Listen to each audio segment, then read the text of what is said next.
संसार सारम भुजगेन्द्रहारम सदा वसंतम हृदयारविंदे भवम भवानी सहितम नमामि।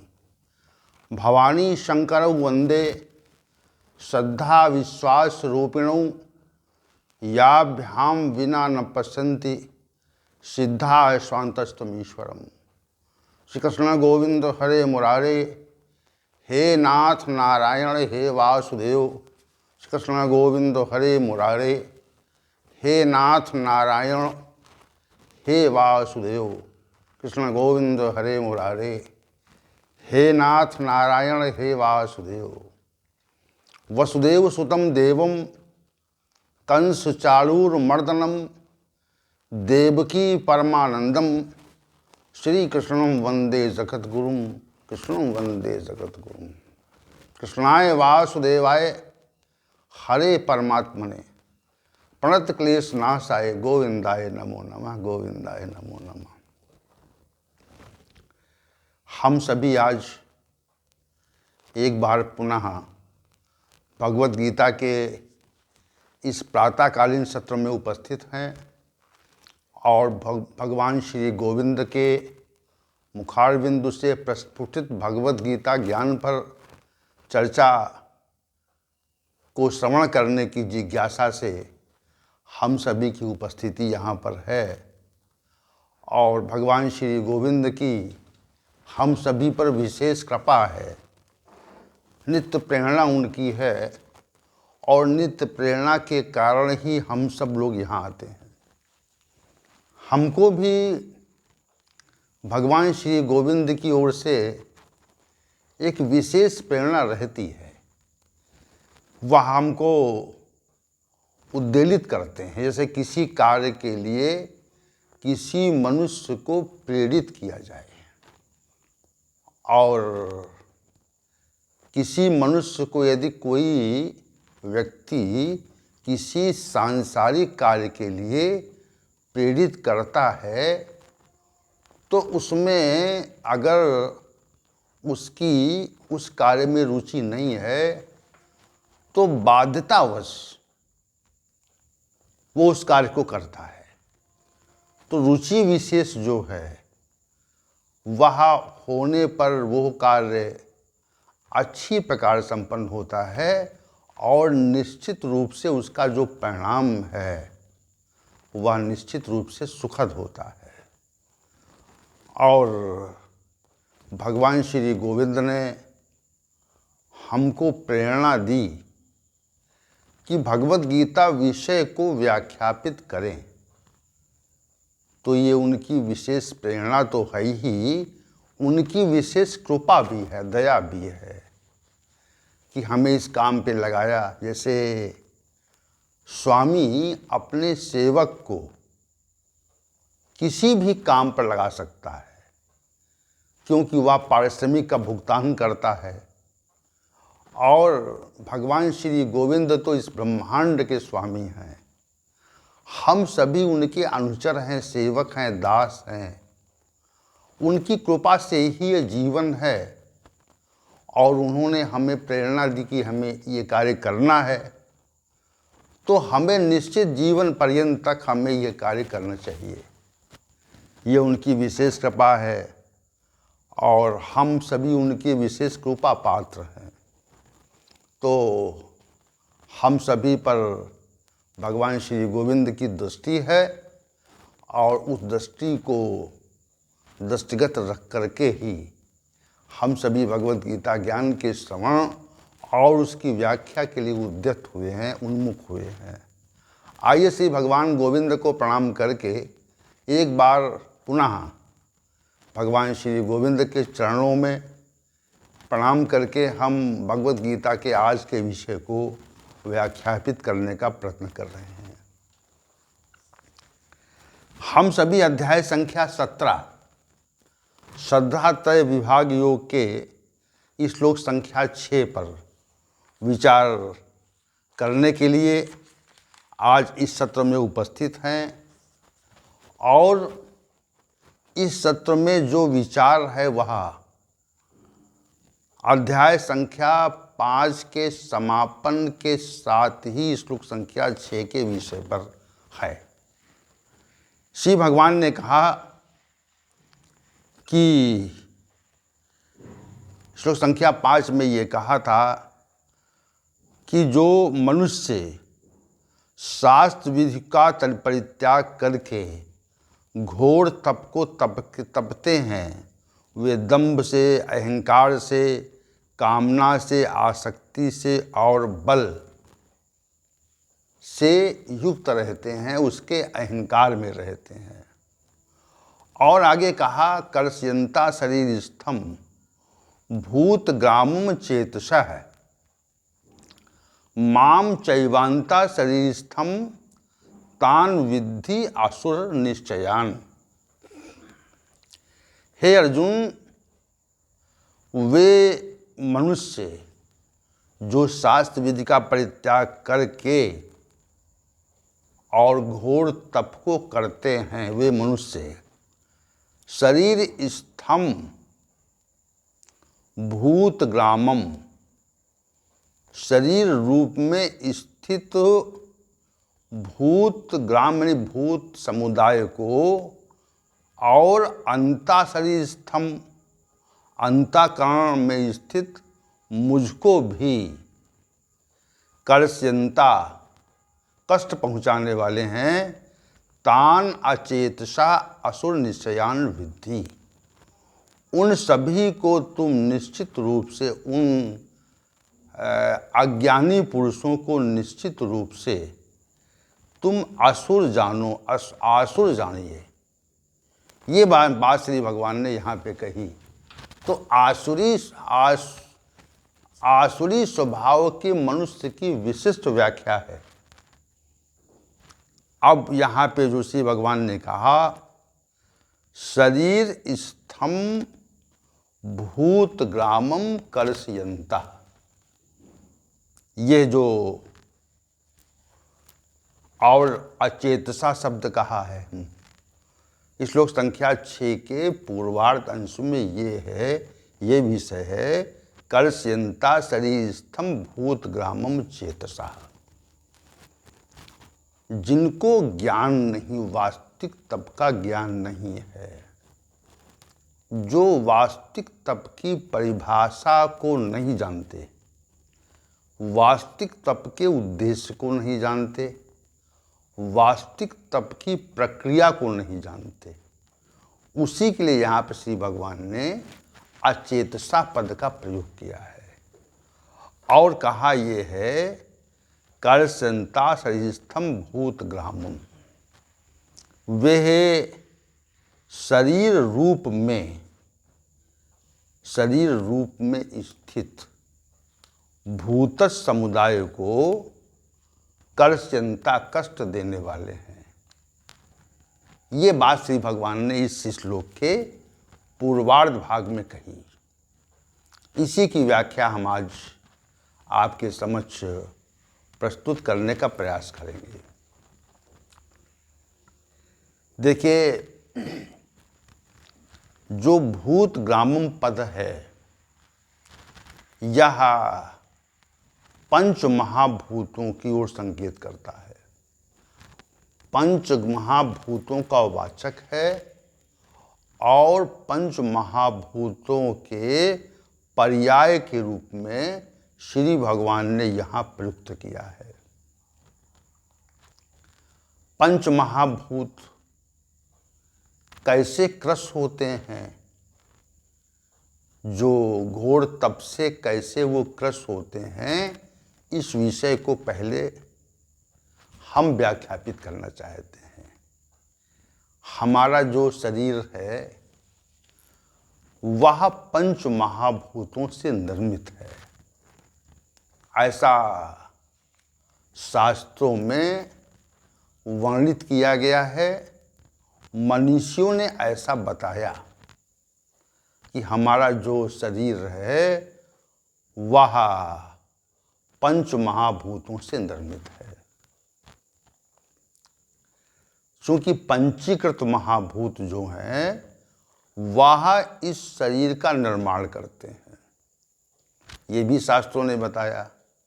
हमें इस संदर्भ में सज्ञानता कहाँ रहती है। तो जो अपंचीकृत महाभूत हैं वे पंचीकृत महाभूतों के रूप में परिवर्तित होकर के इस शरीर का निर्माण कर देते हैं। अब ये जो पंचीकृत महाभूत क्या हैं? जैसे पंचीकृत महाभूत में सभी महाभूतों का पृथ्वी, जल, वायु, अग्नि, आकाश का मिश्रण होता है और वह मिश्रण जो है एक निश्चित मात्रा में होता है, ऐसा शास्त्रों ने बताया। जैसे हम किसी भवन का निर्माण करते हैं तो उसमें जो सीमेंट है, मौरंग है या अन्य जो वस्तुएं हैं, जल है, तो उसको मिलाने का एक अनुपात होता है। उसी प्रकार शास्त्रों ने ये बताया कि एक महाभूत का आधा भाग, जैसे पृथ्वी का आधा भाग, तो जल, वायु, अग्नि, आकाश का आधा भाग, यानी प्रत्येक महाभूत का 1/8 भाग। इसी प्रकार अगर जल का आधा भाग है तो शेष 4 महाभूतों का शेष जो आधे भाग में हैं शेष महाभूत होते हैं। ये पंचीकृत महाभूत बोलते हैं इसको। तो शास्त्रों ने ये बताया, मनुष्यों ने ये कहा कि हमारे शरीर का जो निर्माण है वह पंचीकृत महाभूतों से होता है, ऐसा शास्त्रों का कथन है। दूसरी बात यह है कि जो ये पृथ्वी, जल, वायु, अग्नि, आकाश है, ये देवताओं के स्वरूप में है। ये देवगण है, जैसे वायु देवता, अग्नि देवता, पृथ्वी देवता, आकाश देवता, जल देवता, तो ये सब देव के स्वरूप में है। इनकी जो सत्ता है वह दैवी सत्ता है, जो अपने भाग को मिश्रित करके इस शरीर का निर्माण कर देते हैं। विशेष बात यह है कि पंच महाभूतों ने अपने अपने अंशों को दे करके इस मानव शरीर को निर्मित किया। विशेष बात यह है। तो जब देवताओं ने, पंच देवताओं ने पृथ्वी, जल, वायु, अग्नि, आकाश रूपी देवताओं ने अपने अपने अंशों को दिया। ये सहज व्याख्या हो रही, सहज समझने में आसान होगी। भूतग्रामम पद यहाँ पे है। तो जब उसको दिया उन्होंने, तो देने के उपरांत तो इस शरीर का निर्माण हो गया, निर्मित हो गया। तो इसका अभिप्राय ये है कि ये जो शरीर हमको दिख रहा है बाह्य रूप से है, जो स्थूल शरीर दिख रहा है, वह पंच महाभूतों के कारण ही है। उसका जो कारण है, उसका जो हेतु है, जो शरीर हमको प्रतीत हो रहा है, वह शरीर जो है वह पंच महाभूतों से निर्मित है। जैसे हम ये कहें किसी भवन में लोहा, ईंट, सीमेंट, पत्थर, लकड़ी, ये सब वस्तुएं लगाई जाती हैं, तभी किसी भवन का निर्माण होता है। भवन का स्थूल स्वरूप हमको प्रतीत होता है, भवन निर्मित होता है। तो ये सब वस्तुएं लगती हैं उसमें, ऐसे निर्मित नहीं होता। उसी प्रकार शास्त्रों ने ये बताया कि ये जो पृथ्वी जल वायु अग्नि आकाश है, यह देवस्व रूप हैं और इन्होंने अपने अंश से इस मानव शरीर के स्थूल स्वरूप को विकसित किया। ये बात समय शास्त्रों ने बताई। और जितने भी प्रकार के प्राणी हैं इस संसार में, उन सब की जो संरचना है, उनका जो निर्माण है, वह भी पृथ्वी जल वायु अग्नि आकाश के द्वारा ही हुआ, निर्मित हुआ। तो अब पृथ्वी जो है वह ठोस है, ठोस है। तो हमारे शरीर में जो अस्थियां हैं, हड्डियां हैं, या जो स्थूल भाग है हमारे शरीर का,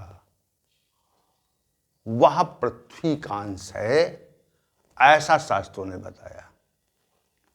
दूसरी बात, जो जलीय रूप है जैसे रक्त, खून आदि, वह जो जलीय भाग जितना भी है, वह जलीय भाग जल का स्वरूप है, जल के द्वारा उसका निर्माण हुआ है, ऐसा बताया। फिर वायु के रूप में जो प्राण, अपान, समान, उदान, व्यान, ये 5 वायुयां हैं, जिनमें प्राण प्रमुख है। तो वायु ने अपने अंश को वायु के रूप में, इन प्राण वायु 5 वायु के रूप में इस शरीर को अपना अंश दिया। दूसरा जो अग्नि है, शरीर में जो तापक कण रहता है, हमारा जो शरीर है उसमें जो तापक कण रहता है, वह तापक क्रम जो है अग्नि का अंश है। और जो रिक्तता है, जो शरीर में पोलापन है, जो जिससे शरीर के समस्त अंग सुचारू रूप से संचालित होते हैं। जैसे प्राणवायु चलती है तो फेफड़ों से नासिका तक जो रिक्त स्थान है, वह रिक्त स्थान आकाश नामक तत्व से ही मनुष्य को प्राप्त होता है। तो इस प्रकार वायु और पृथ्वी, जल, वायु, अग्नि, आकाश, ये सभी 5 महाभूत जो हैं, ये हमारे शरीर को अपना अपना अंश प्रदान करते हैं, अपना अपना अंश प्रदान करते हैं। और इसके अतिरिक्त जो इंद्रियां, ज्ञानेंद्रियां, कर्मेंद्रियां हैं, और जो ज्ञानेंद्रियां हैं, और जो मन, बुद्धि, अहंकार नामक तत्व है, वह भी 5 महाभूतों के द्वारा ही निर्मित होता है, ऐसा शास्त्रों ने बताया। तो वास्तविक रूप से जब हम शास्त्रों में लिखित तथ्यों पर विचार करते हैं, गहनता से सोचते हैं, तो हमको ये ज्ञात होता है कि शास्त्रों में जो कुछ ये लिखा गया है, जो हमारे मनीषियों ने हमको बताया कि पृथ्वी, जल, वायु, अग्नि, आकाश के कारण ही हमारे शरीर की स्थिति है, तो वो तथ्य हमको सत्य प्रतीत होता है, सही बात है ये। तो जो भूत ग्राम है, एक तथ्य यहाँ पर 2 बात, एक तथ्य ये है कि शरीर का जो निर्माण है वह 5 महाभूतों के द्वारा ही होता है, एक बात। दूसरी बात यह है कि जो 5 महाभूत हैं वह देवों के स्वरूप में है, दूसरी बात। दोनों बातों को आप ध्यान में रखिए। एक बात ये ध्यान में रखिए कि जो पंच महाभूत हैं उससे शरीर का निर्माण होता है, और जो पंच महाभूत हैं वह देवताओं के स्वरूप में है, ऐसा शास्त्रों का कथन है। जैसे वायु देवता है तो वायु देवता का जो नियंत्रण है वह वायु पर है। वायु अंदर भी है शरीर में और बाहर भी वायु है। तो वायु की जो स्थिति है वह वायु देवता के नियंत्रण में है। जल की जो स्थिति है वह जल वरुण देवता के नियंत्रण में है। इस प्रकार देवताओं के ने अपना अपना अंश प्रदान किया, अपना अपना अंश प्रदान किया। हमारा जो शरीर जो दिख रहा है या हमारे शरीर के जो आंतरिक अंग हैं वह सारे के सारे अंग, उनका जो निर्माण है वह निश्चित रूप से पंच महाभूतों के द्वारा हुआ है। ऐसा शास्त्रों का कथन है और विचार से भी ये बात स्पष्ट होती है। विचार से ये बात जो है स्पष्ट हो जाती है। तो शरीर जो दिख रहा है और जो शरीर नहीं दिख रहा है, जो त्वचा नामक ज्ञानेंद्रिय से ढका हुआ है, वह समग्र शरीर पंच महाभूतों से निर्मित है और पंच महाभूत जो है वह देव स्वरूप है।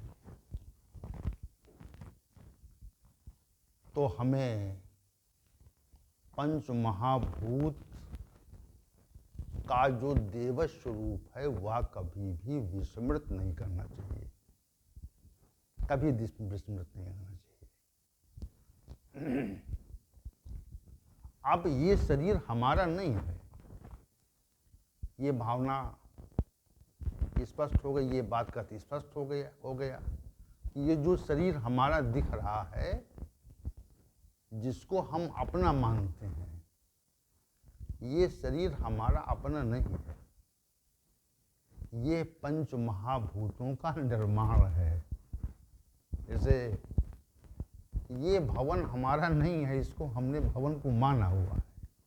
ये तो पत्थर, ईंट, मोरंग, सीमेंट इन सबसे निर्मित हुआ है, वो कारण है। वैसे ही शरीर के निर्माण में जो 5 कारण तत्व हैं वह ही वास्तविक रूप से शरीर का आधार है। और इसको हम अपना मान लेते हैं। 5 देवताओं ने अपना अपना अंश दिया तो इस शरीर का निर्माण हो गया, और उसी शरीर को हम स्वयं अपना मान लेते हैं। यह कमी है।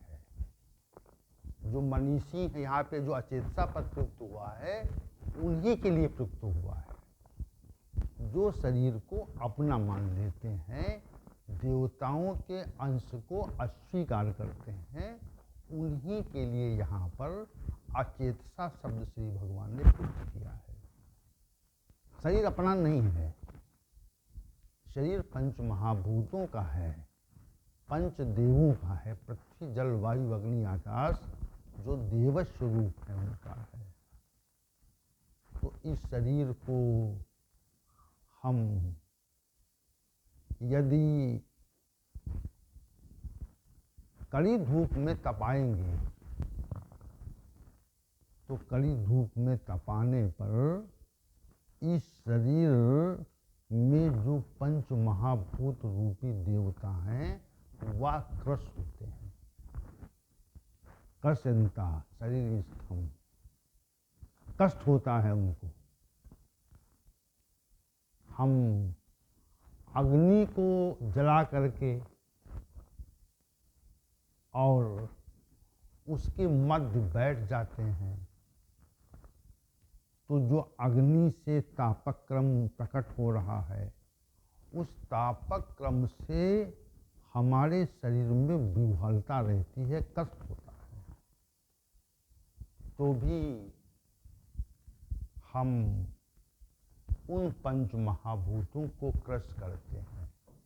यहाँ पर श्री भगवान ने कहा कर्षयन्ता है शरीर स्तंभ भूत ग्राम चेतसा। वह ज्ञानी पुरुष है जो इस शरीर को अपना स्वयं का मानते हैं, वह वास्तविक रूप से पंच महाभूत रूपी देवताओं को क्रश करते हैं, कष्ट देते हैं। अब हम उल्टे लटक जाएं, अग्नि में तपें और घोर शीत में ठंडक में वस्तुओं को धारण करें और शरीर को कष्ट दें। तो ये सब जो प्रक्रिया है, जो कुछ भी हम शरीर को आसुरी तप के रूप में, अशास्त्र विहित तप के रूप में तपाने का प्रयास करते हैं, तो हम देवताओं को क्रश करते हैं, क्योंकि उनके अंश से ये शरीर निर्मित हुआ है। इसलिए हम देवताओं को क्रश करते हैं। ये श्री भगवान यहाँ पर कह रहे हैं। कर्षयन्ता शरीर स्थम भूत ग्रामम चेतसा। जो अचेतसा लोग हैं, जो वास्तविक रूप से इस शरीर को पंच महाभूतों द्वारा निर्मित नहीं जानते, जिनको ये ज्ञान नहीं है, ये शरीर हमारा नहीं है, ये शरीर पंच महाभूतों का है, इसमें नित्य जो है पंच महाभूतों रूपी देवताओं की उपस्थिति है। शरीर को उचित रूप से जब हम रखते हैं, आपने देखा होगा कि सामान्य तापक्रम में शरीर को अच्छेपन का आभास होता है। देखा है ना, आपने अनुभव किया है कि शरीर जब सामान्य तापक्रम में रहता है तो उसको अच्छेपन का आभास होता है। तो ये जो पंच महाभूत रूपी देवता हैं, उस समय प्रसन्न प्रसन्न हो करके वह अपनी अभिव्यक्ति को मन और बुद्धि के माध्यम से प्रकट करते हैं। तभी हमको शरीर में अच्छेपन का आभास होता है, वैसे नहीं होता। और जब अधिक गर्मी हो, अधिक सर्दी हो, तो उसमें हमको शरीर में हमें अच्छेपन का आभास नहीं होता, दुखद स्थिति का आभास होता है। तो ये क्यों है? ये इसलिए है, उस समय जो पंच महाभूत रूपी देवता हैं, उनको कष्ट होता है और वह उस कष्ट को हमारी मन बुद्धि के माध्यम से प्रकट करते हैं। ये तथ्य यहाँ पर है। अनुकूल परिस्थितियों में अच्छेपन का आभास देवताओं की प्रसन्नता का विषय, और प्रतिकूल परिस्थितियों में दुखद आभास पंच महाभूत रूपी देवताओं की अप्रसन्नता का प्रकटीकरण। ये तथ्य यहाँ पर हमको स्पष्ट रूप से समझना चाहिए। तो ये जो इसका जो पूर्वार्ध भाग है, श्लोक संख्या 6 का जो पूर्वार्ध भाग है, कर्षयन्ता शरीर स्थम भूतग्रामम चेतसा। ऐसे मनुष्य जो इस शरीर को अपना मान लेते हैं, पंच महाभूत रूपी देवताओं द्वारा निर्मित नहीं मानते, वे अचेतसा हैं, अज्ञानी हैं। और इसी कारण वो इस शरीर से